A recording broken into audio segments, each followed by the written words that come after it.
ए दुनिया रे सबुठारु महंगा उपहार हेउछि भल जीवन साथी, जहा मूल्य रे नुहे भाग्य रे थिले मिले। जीवन रे ओटीपी भली अनेक लोक आसी थांती, किंतु एलआईसी भली कथा कही चली जाती। मैदान रे हारिथिबा मनीष पुणी थरे जीति पारिबो, किंतु मनरु हारिथिबा मनीष केबे भी जीति पारिबो नाही। कष्ट समय रे मनरे प्रथमे जेउ लोक आसे से ही सबुठारु मूल्यवान संपद। प्रत्येक विफलता आपणकु सफलतार गोटिए पाद निकटतर करिथाए। तेणु सर्वदा चेष्टा जारी रखंतु, विफलता को डरी जातु नहीं।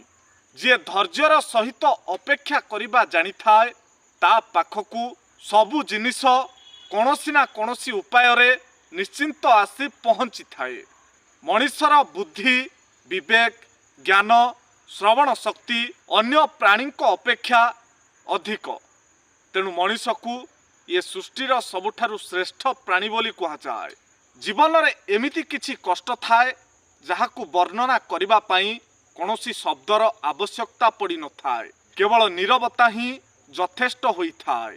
काहाकु किछि कहिबा पूर्वरु सतर्क होई कहंतु, काहेकि ना आज जी तुमर सांग अछि, काली हुए तो शत्रु भावे आपणक पाखरे छिड़ा होई पारे।